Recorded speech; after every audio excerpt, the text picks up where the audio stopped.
Hello friend, इस video पर देखने वाले औसत द्रव्य के परिचय यानी द्रव्य गुण की एमसीक्यू जो कि आपके एग्जाम के पॉइंट भी से इंपॉर्टेंट है। तो वीडियो को बिना स्किप किए पूरा लास्ट तक देखिए। वीडियो से लाइक से सब्सक्राइब जरूर करें। चलिए इस वीडियो में जो भी अपन एमसीक्यू पढ़ने वाले विथ एक्सप्लेन पढ़ने वाले, एक एमसीक्यू से मल्टीपल सारा एमसीक्यू कैसे बनता है वो भी मैं बताते चलता हूँ। इसलिए आप वीडियो को बिना स्किप किए पूरा लास्ट तक देखिए। वीडियो से लाइक से सब्सक्राइब जरूर करें। चलिए हम लोग देखते हैं फर्स्ट क्वेश्चन। तो फर्स्ट क्वेश्चन है कि निम्नलिखित में से कौन सा प्रलापकर मदकारी द्रव्य का उदाहरण है। ऑप्शन ए वत्सानाभ, ऑप्शन बी कुपिलू, ऑप्शन सी बंगा, ऑप्शन डी आईफेन। तो जल्दी से बताइए ऐसा कौन सा द्रव्य है जो प्रलापकर मदकारी द्रव्य का उदाहरण होता है। तो इसका आंसर होगा आपको सी बंगा। जो बंगा ऐसे द्रव्य है जो क्या करता है, अगर मनुष्य अगर सेवन करता है तो उसे क्या करता है, मनुष्य को करता है कि उसे क्या करता है, प्रलाप कर देता है। ओके, इसीलिए बताया गया कि जो भंगा होता है प्रलापकर मदकारी द्रव्य होता है। अब यहाँ पे कुछ अपन नाम याद कर लेते हैं कि मदकारी द्रव्य कौन कौन सा होता है। तो याद रखनी है मध्य, सुरा, धतूर, भंगा और अईफेन। ओके, ये सब क्या होते हैं, मदकारी द्रव्य होते हैं, जिसमें से अगर भंगा जो होता है ये क्या होता है, प्रलापकर मदकारी द्रव्य होता है। ये याद रखनी है। अब इसमें आप कोई और चीज़ याद रख सकते हैं। भंगा का बोटनिकल नेम आप याद रखेंगे। भंगा का बोटनिकल नेम क्या होता है, cannabis sativa, cannabis sativa, sativa. और फैमिली की अगर बात करें तो कैनाबिनेसी फैमिली, ना बिनेसी फैमिली। ओके, तो भंगा का बोटनिकल नेम क्या होता है, कैनाबिस, कैनेबिस सटाइवा। और कौन सा फैमिली का अंदर आता है, कैनाबिनेसी फैमिली। ओके, ये याद रखेंगे। और मदकारी द्रव्य कौन कौन सा होता है, तो आपको मद, सूरा, धतूर, भंगा, आईफेन क्या होता है, मदकारी द्रव्य होता है। लेकिन इसमें से भी अगर पूछा जाए कि प्रलापकर मदकारी द्रव्य कौन सा होता है तो भंगा आंसर इसका लगानी है। ओके, चलिए नेक्स्ट क्वेश्चन अपन देखते हैं। नेक्स्ट क्वेश्चन है जो द्रव्य अपने वीर्य से स्रोतस में संचित जो दोष होते हैं उस दोष को निर्हरण करता है। निर्हरण मतलब बाहर निकालता है, उसे हम क्या कहते हैं। ऑप्शन ए अभिसंधि, ऑप्शन बी परमार्थी, ऑप्शन सी व्यवायी, ऑप्शन डी विकासी। ओके, तो जल्दी से बताइए इस प्रोसेस को। जो जो द्रव्य अपने वीर्य के स्रोतस से क्या करता है, स्रोतस के जो मल को, यानी स्रोतस के जो मल होते हैं ना, मल को बाहर निकालता है, बाहर निकालने का कार्य करता है, उसे हम क्या कहते हैं, तो उसे हम क्या कहते हैं, परमार्थी कहते हैं। और ऐसा कौन सा द्रव्य करता है, उस द्रव्य का आपको नाम याद रखनी है, मरीच। ये इंपॉर्टेंट, ये द्रव्य है, ये जो वीर्य के स्रोत के मल को बाहर निकालने का कार्य करता है। तो आपको याद रखनी है मरीच और वाचा। वाचा, मरीच, वाचा ऐसे द्रव्य हैं जो क्या करता है, वीर्य के जो स्रोतस में जो मल होता है, संचित दोष होता है, उसे बाहर निकालने का कार्य करता है। और ऐसा जो प्रोसेस जो करता है, ऐसा जो कार्य करता है, उसे हम क्या कहते हैं, परमार्थी कहते हैं। ओके, आई होप कि आपको भी ये समझ में आ गया होगा। चलिए नेक्स्ट क्वेश्चन अपन का देखते हैं। त्रिव्रत द्रव्य है। ऑप्शन ए तीक्ष्ण विरेचक, ऑप्शन बी सूक्ष्म विरेचक, ऑप्शन सी पित्त विरेचक, ऑप्शन डी पुरुष जनन। तो जल्दी से बताइए त्रिव्रत द्रव्य है, त्रिव्रत कौन सा द्रव्य, ये क्या है, आपको सूक्ष्म विरेचन। ओके, सूक्ष्म विरेचन कराने के लिए अपन किस द्रव्य का प्रयोग करते हैं, त्रिव्रत द्रव्य का प्रयोग करते हैं। चलिए नेक्स्ट क्वेश्चन अपन देखते हैं। आम्ल बेताज का कुल, कुल है, कुल मतलब family. Option A Ranunculaceae family, option B Guttiferae family, option C Euphorbiaceae family, option D Meliaceae family. तो जल्दी से बताइए आम्ल बेताज का कुल क्या है, यानी फैमिली कौन सा है। तो इसका आंसर क्या होगा, आपको बी गुटिफ्रेसी फैमिली के अंतर्गत आता है। इसका आपको आम्ल बेताज का बोटनिकल नेम अभी आपको याद रखनी है। आम्ल बेताज का बोटनिकल नेम क्या होता है, आपको गर्सिनिया, गर्सिनिया पेंडुनकुलेट,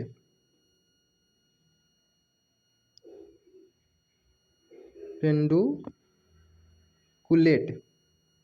ओके, गर्सिनिया पेंडुनकुलेट, ये किसका क्या है, बोटनिकल नेम है। और फैमिली किस फैमिली के अंतर्गत आता है, आपको गुटिफ्रेसी फैमिली। चलिए नेक्स्ट क्वेश्चन अपन देखते हैं। यहाँ पे गलत लिखा है, ये कर्पूर नहीं है, करचूर है, करचूर। ओके, क्या लिखा है? करचूर, कपूर नहीं है, करचूर है। तो करचूर का प्रयोजांक है, करचूर का प्रयोजांक है ऑप्शन ए पत्र, ऑप्शन बी पुष्प, ऑप्शन सी फल, ऑप्शन डी कंद। तो करचूर का प्रयोजांक क्या होता है? जल्दी से बताइए, इसका आंसर क्या होगा? तो इसका आंसर होगा आपको डी।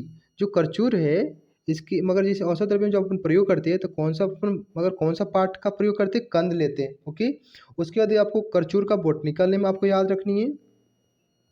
करचूर का बोटनिकल नेम, बोटनिकल नेम क्या होता है आपको? Curcuma, Curcuma zedo zedoaria. Okay, ये क्या है? इसका बोटनिकल नेम है। और फैमिली की अगर बात करें, किस फैमिली का अंतर्गत आता है? तो जिंजीब्रेसी फैमिली, जिंजी ब्रेसी। ओके, तो करचूर का प्रयोजांक क्या होता है? कंद होता है। उसका बोटनिकल नेम क्या होता है? करकुमा जिडोरिया। और किस फैमिली का अंतर्गत आता है? तो जिंजी ब्रेसी फैमिली। और इसका बात करें कि अगर ब्रीय विपाक की बात करें, जो करचूर होता है आपको उष्ण ब्रीय और कटु विपाक, यूके का मतलब क्या है? उष्ण ब्रीय कटु विपाक। जो करचूर होता है ये उष्ण ब्रीय होता है और कटु विपाक में कैसा होता है? तो कटु होता है। आप ये याद रखेंगे। चलिए नेक्स्ट क्वेश्चन अपन देखते हैं। नेक्स्ट क्वेश्चन है समवायतु निश्चेष्टा कारणम डॉट रिक्त स्थान को पूर्ति करिए। ऑप्शन ए द्रव्य, ऑप्शन बी गुण, ऑप्शन सी कर्म, ऑप्शन डी वीर्य। तो समवायतु निश्चेष्टा कारणम, इसमें क्या आएगा? इसका आंसर आपको बी आएगा, गुण। समवायतु निश्चेष्टा कारणम गुणम, एक गुण का परिभाषा का, ये निरुक्ति का श्लोक है। क्या है? गुण के निरुक्ति की श्लोक है, समवायतु निश्चेष्टा कारणम गुणम। ओके, चलिए नेक्स्ट क्वेश्चन अपन देखते हैं। भलातक का विपाक होता है ऑप्शन ए मधुर विपाक, ऑप्शन बी अम्ल विपाक, ऑप्शन सी कटु विपाक, ऑप्शन डी उपरोक्त उपरोक्त कोई नहीं। तो जल्दी से बताइए भलातक का विपाक क्या होता है? तो इसका आंसर होगा मधुर विपाक। ओके, इससे पहले वाले वीडियो में भलातक का मैं बोटनिकल नेम भी बताया था, तो बोटनिकल नेम यहाँ भी देख लेते हैं। बोटनिकल नेम क्या होता है? Semecarpus anacardium, semi semecarpus anacardium. और कौन सा फैमिली का अंतर्गत आता है? Anacardiaceae family, anacardiaceae, anacardiaceae family का अंतर्गत आता है। और इसका विपाक क्या होता है? आपको मधुर विपाक होता है। चलिए नेक्स्ट क्वेश्चन देखते हैं।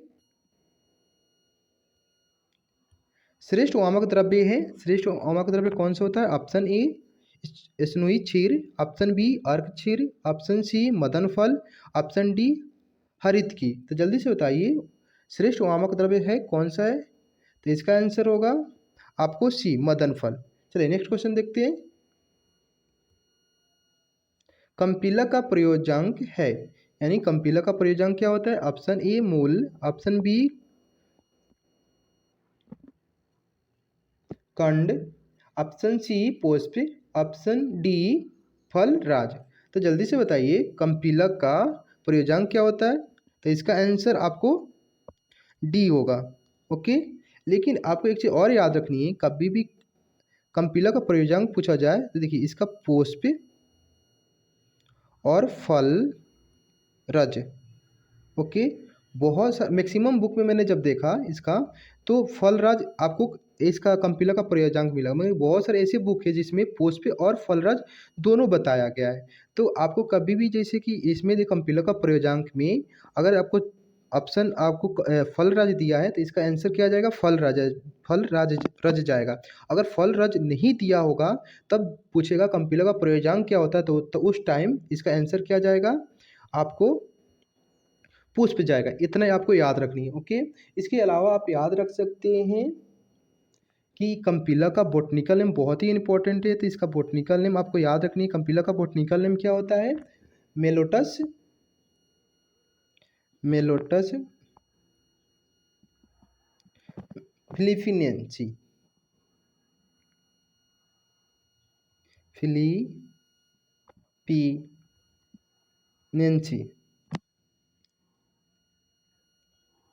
फिलिपीनेंसी मेलोटस फिलिपीनेंसिस क्या होता है? कंपिला का बोटनिकल नेम है और किस फैमिली के अंतर्गत आता है? तो यूफोरबिएसी फैमिली, यूफोरबिएसी।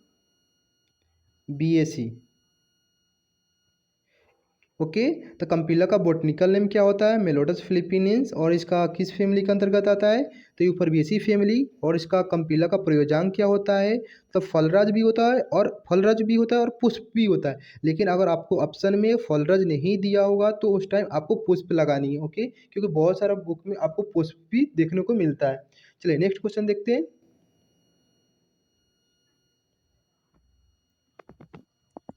वायु तथा पृथ्वी महाभूत की प्रधानता किस रस में होती है? ऑप्शन ए मधुर, ऑप्शन बी अम्ल, ऑप्शन सी कसाय, ऑप्शन डी कटु। तो जल्दी से बताइए कि वायु और पृथ्वी महाभूत किस रस की प्रधानता में बताया गया है? तो इसका आंसर क्या होगा? इसका आंसर सी होगा, कसाय रस में आपको वायु और पृथ्वी महाभूत की प्रधानता बताई गई है। चलिए नेक्स्ट क्वेश्चन अपन देखते हैं। चित्र टंडुल पर्याय है? ऑप्शन ए बलातक, ऑप्शन बी बिडंग, ऑप्शन सी शालिधान्य, ऑप्शन डी सरसप। तो चित्र टंडुल किसका पर्याय है? तो इसका आंसर क्या होगा? आपको बी होगा। ठीक है, इसके अलावा भी एक और पर्याय इंपॉर्टेंट पर्याय है, आप याद रखेंगे बिडंग का, आपको कृमिहन, कृमि घन। ओके, ये भी क्या है? इसका इंपॉर्टेंट पर्याय जो बिडंग होता है, क्रीम यानी क्रीम, जो क्रीमिंग वार्म होते हैं उनको नाश करने के लिए इसको बिडंग का प्रयोग करते हैं। तो चित्रटंडुल और क्रीमियन एक इंपॉर्टेंट पर्याय किसका? बिडंग का। तो ये आपको याद रखनी है। चलिए नेक्स्ट क्वेश्चन अपन देखते हैं। तिक्त रस का पौंच भौतिक संगठन क्या होता है? ऑप्शन ए अग्नि वायु महाभूत, ऑप्शन बी वायु प्लस आकाश, ऑप्शन सी पृथ्वी प्लस जल, ऑप्शन डी वायु जल। तो जल्दी से बताइए तिक्त रस का पंच भौतिक क्या होता है? तो इसका आंसर होगा आपको बी, वायु प्लस आकाश महाभूत की प्रधानता बताइए तिक्त रस में। चलिए नेक्स्ट क्वेश्चन देखते हैं। वह रस जिसका रोपण, यहाँ गुण लिखा है कर्म, रोपण कर्म करता है, चाहे रोपण कर्म है, वह रस जिसका रोपण रोपण कर्म है। ऑप्शन ए तिक्त रस का, ऑप्शन बी मधुर रस, ऑप्शन सी कसाय रस, ऑप्शन डी कटु रस। जल्दी से बताइए रोपण कर्म किसका होता है, किस रस का होता है? तो इसका आंसर होगा आपको सी कसाय रस। जो कसाय रस होता है ये क्या करता है? रोपण कर्म के कार्य करता है। चलिए नेक्स्ट क्वेश्चन अपन देखते हैं। पित्त का संचय किस ऋतु में होता है? पित्त का संचय किस ऋतु में होता है? ऑप्शन ए वर्षा ऋतु, ऑप्शन बी शिशिर ऋतु, ऑप्शन सी वसंत ऋतु, ऑप्शन डी ग्रीष्म ऋतु। तो जल्दी से बताइए पित्त का संचय किस ऋतु में होता है? तो इसका आंसर होगा आपको ए। ओके, वर्षा ऋतु में क्या होता है? पित्त का संचय होता है, लेकिन इसके और याद रखेंगे संचय प्रकोप, प्रकोप, प्रकोप पूछा जाए तो शरद ऋतु, शरद ऋतु, समन पूछा जाए, समन पूछा जाए तो हेमंत ऋतु, हेमंत ऋतु। अगर हाँ सुनिए, अब क्वेश्चन कैसे पूछेगा? जैसे यहाँ पे क्वेश्चन पूछ दिया पित्त का संचय किस ऋतु में होता है, तो वर्षा ऋतु में, अपन आंसर लगा दिए। यहाँ एक और क्वेश्चन पूछ सकता है कि पित्त का प्रकोप किस ऋतु में होता है, तो शरद ऋतु, और समन किस ऋतु में होता है, तो हेमंत ऋतु में। ये आपको यहाँ से 3 क्वेश्चन आपको याद रखनी है। पित्त का संचय संचय आपको वर्षा ऋतु, प्रकोप शरद ऋतु में होता है, और समन आपको हेमंत ऋतु में होता है। चलिए नेक्स्ट क्वेश्चन अपन देखते हैं। श्रेष्ठ मूत्र कृच्छहार द्रव्य कौन सा है? ऑप्शन ए गौछुर, ऑप्शन बी पुनर्नवा, ऑप्शन सी आरगबद, ऑप्शन डी इक्षुमूल। तो जल्दी से बताइए मूत्र कृच्छहार द्रव्य कौन है? तो इसका आंसर होगा आपको ए गौछुर। चलिए नेक्स्ट क्वेश्चन अपन देखते हैं।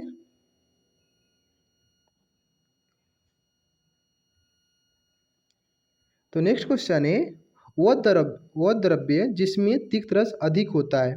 ऑप्शन ए भलातक, ऑप्शन बी द्रोणपुष्पी, ऑप्शन सी त्रिव्रत, ऑप्शन डी अमल की। तो जल्दी से बताइए ऐसा कौन सा ऐसा द्रव्य है मगर तिक्त रस की अधिकता किस द्रव्य में देखने को मिलता है। तो इसका आंसर क्या होगा, आपको बी द्रोणपुष्पी में तिक्त रस की अधिकता बताई गई है। चलिए नेक्स्ट क्वेश्चन अपन देखते हैं। अर्क का कुल है, अर्क का यानी बोटनिकल नेम पूछा जा रहा है, अर्क का बोटनिकल नेम क्या होगा।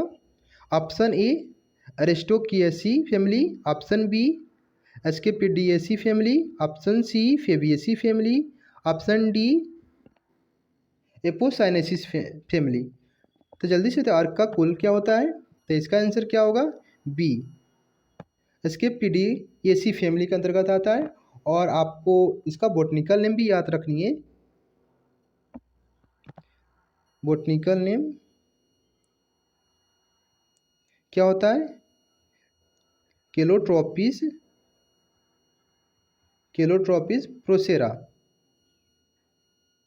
प्रोसेरा ओके। ये क्या है, आपको बोटनिकल नेम है। और कभी भी टाइप पूछा जाए अर्क का कितने टाइप बताया गया है, तो 2 प्रकार का अर्क बताया गया। मैक्सिमम जो आचार्य हैं आपको अर्क के 2 प्रकार बताए गए। ओके, तो याद रखनी है। और इसका बोटनिकल नेम क्या होता है, आपको केलोट्रोपिस प्रोसेरा होता है। और इसका फैमिली कौन सा होता है, इसके पीडिएसी फैमिली होता है। चलिए नेक्स्ट क्वेश्चन अपन देखते हैं। और एक चीज़ और याद रख सकते हैं इसमें अर्क का, ये वो आपको इसका वीर्य कभी पूछे तो क्या होता है, उष्ण वीर्य होता है। और विपाक पूछे तो आपको कटु विपाक होता है। ओके, चलिए नेक्स्ट क्वेश्चन अपन देखते हैं। श्रेष्ठ वाजीकरण द्रव्य है। ऑप्शन ए लांगली, ऑप्शन बी गुगलू, ऑप्शन सी कपीकच्चू, ऑप्शन डी कुष्ठ।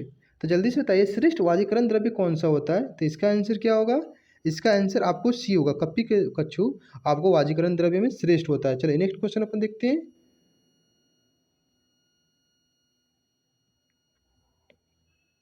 नेक्स्ट क्वेश्चन हम बात करें द्रवित पर्याय है, यानी द्रवित पर्याय। ऑप्शन ए पिपली, ऑप्शन बी इलायची, ऑप्शन सी त्रिव्रत, ऑप्शन डी गुरुचि। तो जल्दी से बताइए द्रवित किसका पर्याय है। तो इसका आंसर होगा आपको बी इलायची। देखिए इलायची तो एक, इलायची को हम क्या बोलते हैं, एला भी बोलते हैं। इलायची को क्या बोलते हैं, एला, एला। ओके, देखिए एक दूसरे का पर्याय ही एला क्या है, इलायची को ही कहते हैं। अच्छा, इलायची किसको, एला को ही बोलते हैं। इसका पर्याय भी आपको याद रखनी है, त्रिपुटा। और देखिए द्रवित एक पर्याय हो गया, त्रिपुटा और श्रुति, ओके। ये इंपॉर्टेंट पर्याय है, आपको इलायची या एला कह सकते हैं, दोनों में से किसी को नाम ले सकते हैं। तो ये क्या है, त्रिपुटा और श्रुति और द्रवित, ये क्या है, एक इंपॉर्टेंट पर्याय एला का। तो ये आपको याद रखनी है। चलिए नेक्स्ट क्वेश्चन अपन देखते हैं। अग्निमुखी पर्याय है। ऑप्शन ए भलातक, ऑप्शन बी चित्रक, option C Langali, option D पिपली। तो जल्दी से बताइए अग्निमुख किसका पर्याय है। तो इसका आंसर होगा आपको ए क्या है, अग्निमुख भलाता का पर्याय है। कुछ और पर्याय जो इनका भलाता का इंपॉर्टेंट पर्याय है वो भी अपन याद लिख लेते हैं। अरुशक, अरुषकर, अरुष्कार, अग्निक, अग्निक, सुपकृत, सुपकृत, सुपकृत। ये क्या है, आपको भलाता का इंपॉर्टेंट पर्याय है, तो आपको याद रखनी है। लेकिन इनमें से भी आपको अग्निक और अग्निमुखी ये इंपॉर्टेंट पर्याय, ये दोनों नाम आपको याद होना ही चाहिए कि भलाता का। ओके, चलिए नेक्स्ट क्वेश्चन अपन देखते हैं।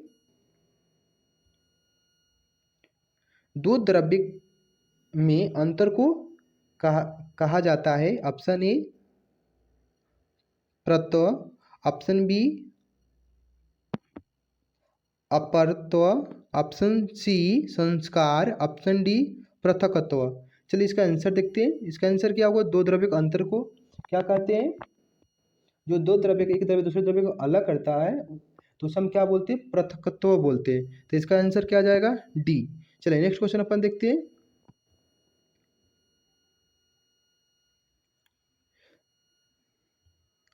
दीपन किस रस का कर्म है?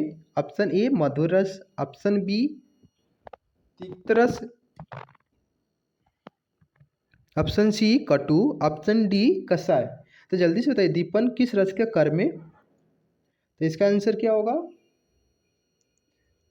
इसका आंसर आपको सी होगा, कटु। जो कटु रस होता है वो दीपन यानी अग्नि को प्रदीप्त करता है। ओके। जबकि आपको जो तिक्त रस होता है, तिक्त रस में भी आपको दिखने को मिलेगा दीपन, लेकिन जो तिक्त रस होता है आपको दीपन और पाचन दोनों का कार्य करता है। आपको तिक्त रस यानी अग्नि को प्रदीप्त करता है और भोजन को पचाने का भी कार्य करता है। कौन? तिक्त रस। जबकि कटु जो होता है सिर्फ अग्नि को प्रदीप्त करता है, नहीं भोजन को पचाने में कार्य नहीं करता, सिर्फ अग्नि को प्रदीप्त करता है। ओके। तो इसीलिए इसका आप ऐसे पढ़े होंगे जैसे रस का कर्म पढ़े होंगे तो क्योंकि आपको उसमें तिक्त रस में दीपन और पाचन मिला होगा तो आप सोच रहे होंगे कि इसका तिक्त आंसर क्यों नहीं जाएगा? तिक्त आंसर इसलिए नहीं जाएगा क्योंकि जो तिक्त रस होता है दीपन पाचन दोनों का कार्य करता है, जबकि आपको कटु रस होता है सिर्फ दीपन का कार्य करता है यानी अग्नि को प्रदीप्त करता है। इसलिए इसका आंसर क्या जा रहा है? कटु जा रहा है। ओके।